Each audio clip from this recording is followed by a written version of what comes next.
onkiesi kuohu ja onkiesi huumina. Suomun kuunnella kun resepti lähtöni lyö. Ei toista armampaa voi maailmasta löytää kuin tämä köyhä kotimaa, jonka kauniiksi on kasvatellut tahtojemme työ. Korpes raivio, kultavaivio, raatain luodan nyt meidän vuoro on. Sulle tahdomme suoda kaikkemme, puolesta seistä saakka kuoloon. Oi Suomi synnyinmaa, Suomelma hassun poikasi onnellisnan lukahtaa, kun hän henkensä halvan sulle antanut on. Ei muuta kunniaa kuin kuulla kummutansa sun kuusiesi kuistina, kun sä kätkenyt olet hänet viime lepoon.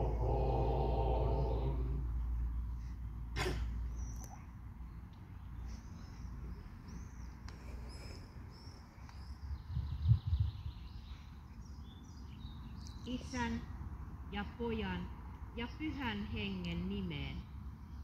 Aamen. Hyvät arvoisat paikalla olijat, me kokoonnumme tänään päivänä, jossa on yhtä aikaa läsnä hyvin monta eri sävyä. Tänään meitä ympäröi helluntaipäivä kaikessa kirkkaudessaan ja kauneudessaan.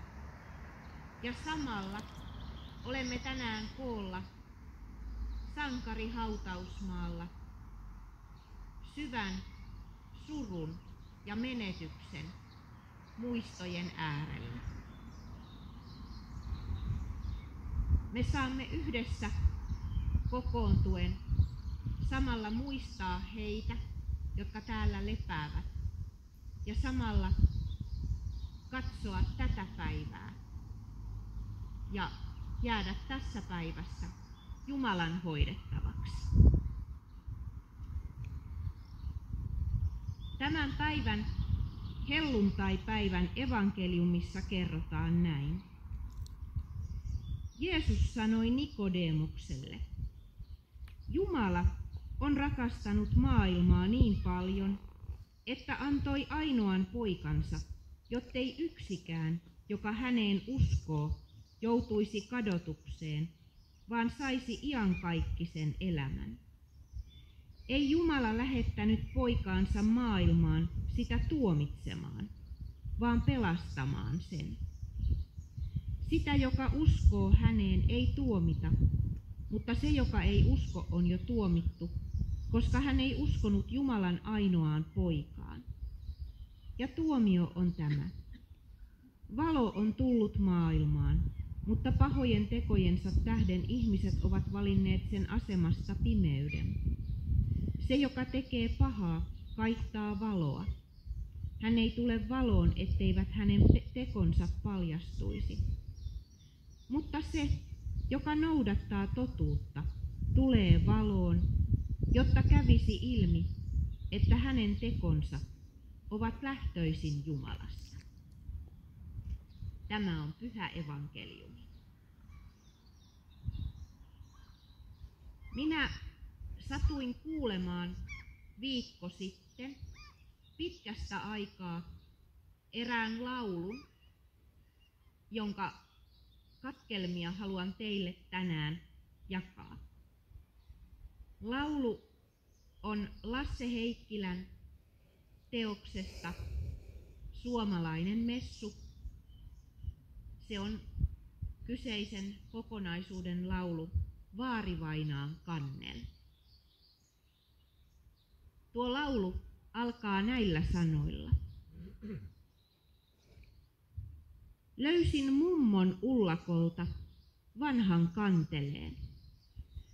Kurkihirren alla varmaan vuosia riippuneen. Sen on tehnyt taidoillaan Vaarivainaa aikoinaan. Mummo kertoi tarinan sen kiikkustuolistaan. Tässä laulussa kerrotaan, kuinka nuori mies, isä, kirjoittaa rintamalta ja lupaa tuoda sieltä tuliaisena pojalleen kanteleen.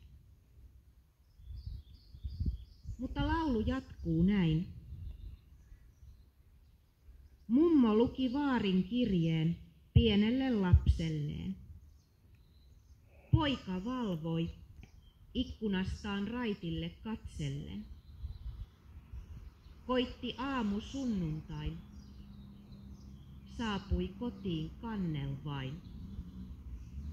Viesti kertoi vaarin taisteluissa kaatuneen. Tämä on se hämärä ja se syvyys, joka tänä päivänä tulee meidän ympärillemme keskelle helluntain kirkkautta. Me olemme kokoontuneet muistamaan heitä, jotka kohtasivat rintamalla viimeisen hetkensä. Olemme tulleet varmistamaan, että me muistamme heidät yhä ja sen uhrin, jonka he ovat antaneet.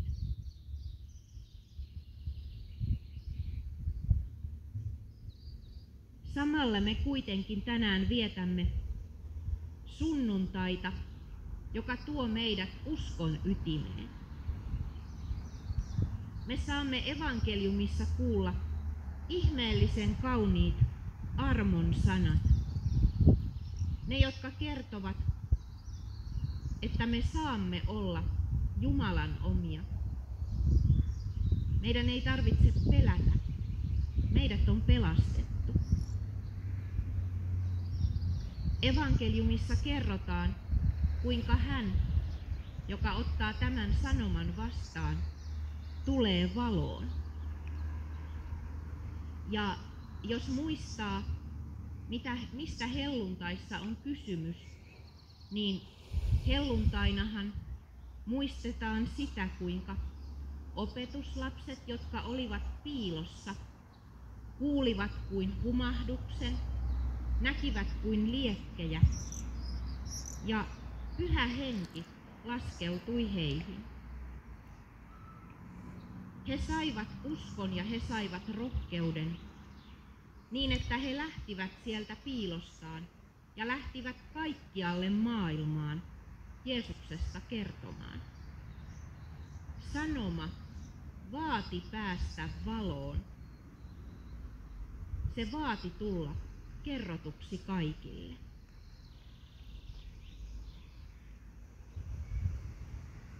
Me saamme tämän päivän evankeliumissa kuulla yhtä lailla siitä pimeydestä, joka meidät ihmiset helposti ympäröi. Epäusko, epätoivo.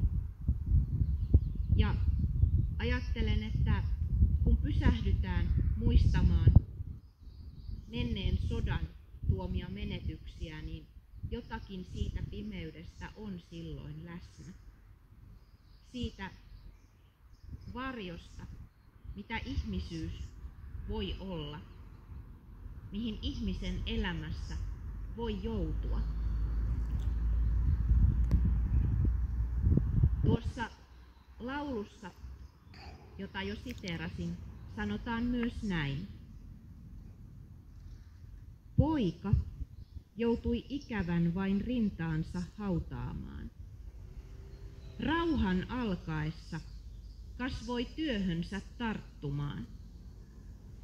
Kiire täytti kourat näin, kurki hirren alle, jäi kannel, jota nuori mies ei ehtinyt soittamaan.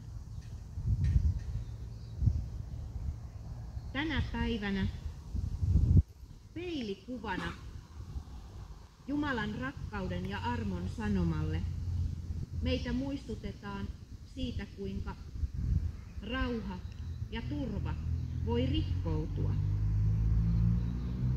Muistutetaan ihmiselämän menetyksistä, jotka ovat peruuttamattomia. Ja laulu kertoo niistä pitkistä jäljistä, joita sodissa ja kriiseistä jää.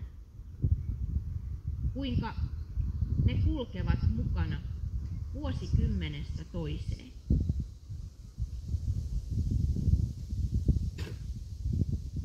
On asioita, me toteamme tänään, joilla ei ole aikarajaa, joita me kuljetamme aina mukana. Samalla meitä muistutetaan tänään voimakkailla sanoilla siitä, että aikarajaa ei ole myöskään Jumalan rakkaudella. Se on suurin, se ylittää kaiken.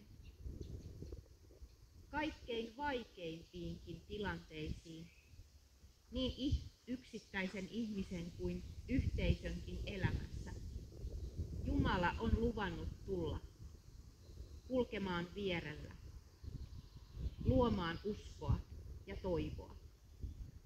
Hän on luvannut olla meidän kanssamme iankaikkisesti ja Jeesuksen tähden kantaa kerran taivaan kotiin.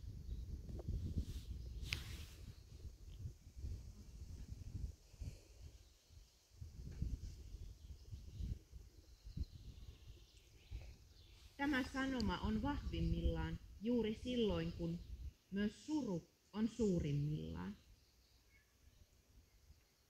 Juuri silloin Jumalan rakkaus ympäröi meidät ja antaa meille toivon.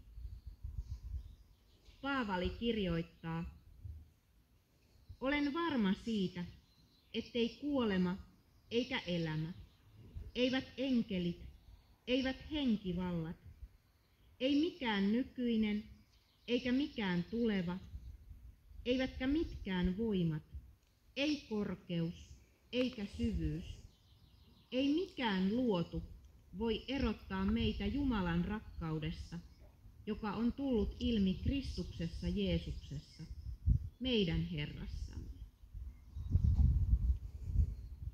Näin se on.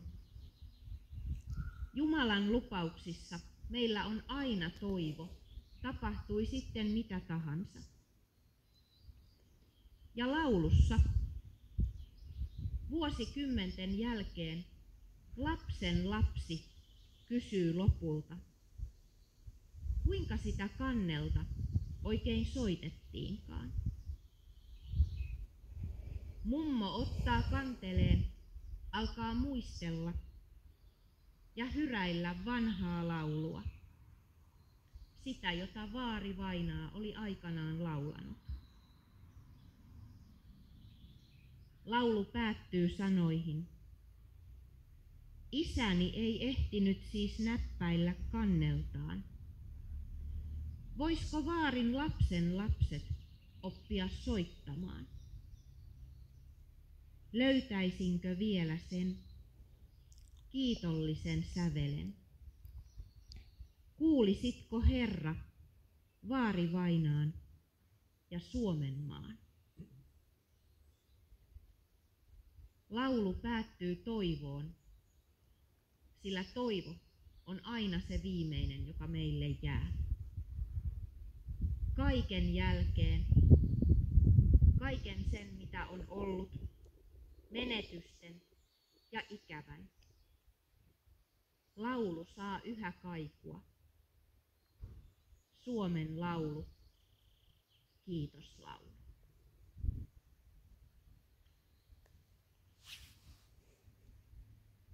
Rukoilkaamme.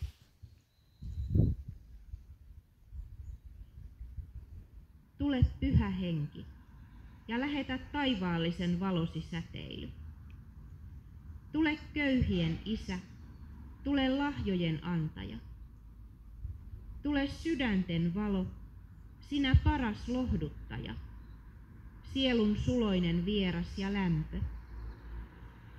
Työssä sinä olet lepo, helteessä vilvoitus, murheessa lohdutus. Oi ihmeellinen valo, täytä uskollistesi sydämen syvyydet. Ilman sinua, Henki, ei mikään ole ihmisessä puhdasta. Pese se, mikä on likaista. Kastele se, mikä on kuivaa. Paranna se, mikä on haavoittunut. Murra se, mikä on kovaa. Lämmitä se, mikä on kylmää. Etsi kaikki eksyneet. Anna uskovillesi, sinuun luottaville, pyhät lahjasi. Anna uskon vahvistus, anna autuas loppu, anna ikuinen ilo. Aamen.